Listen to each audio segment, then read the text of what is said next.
nós, como ministros do Evangelho de Jesus Cristo, te batizamos agora, em nome do Pai, do Filho e do Espírito Santo de Deus. E a igreja vai aplaudir. Aleluia! Oh, Jesus!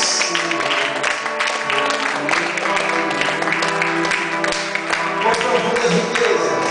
Quão profundas riquezas!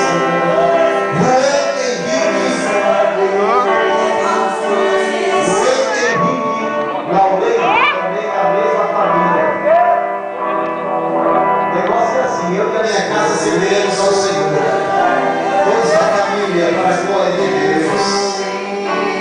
Jovem que tinha tudo aí fora no mundo, mas abandonou tudo para seguir o autor e consumador da nossa fé, que é Jesus Cristo. Por isso, irmão Juan, é com muita alegria no nosso coração que nós te batizamos agora, em nome do Pai, do Filho e do Espírito Santo de Deus.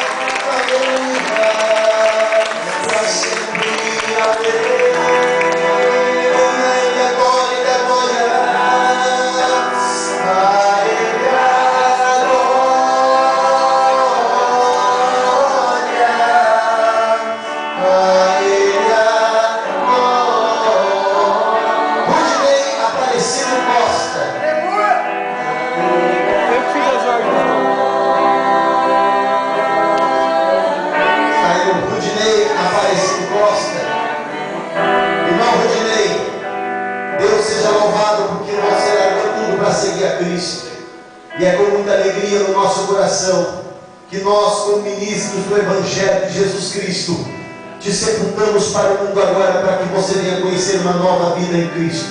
Nós te batizamos agora, em nome do Pai, do Filho e do Espírito Santo de Deus. E a igreja fala, glória a Deus, aleluia. Isso é uma vitória, irmão, é muita vitória isso. O diabo já perdeu na vida dessas pessoas. Louvado seja o nome do Senhor. Lúcia Laureiro Costa. Não, isso aí é tudo a mesma, o mesmo pacote. É, né, filho? Está aqui o mesmo sobrenome aqui. Glória a Deus.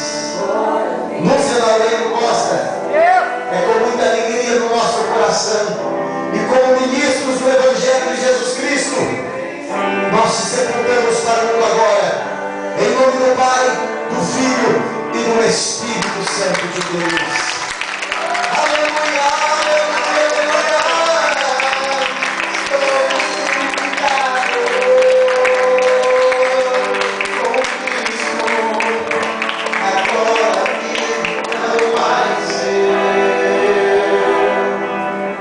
Isabel Cristina, que não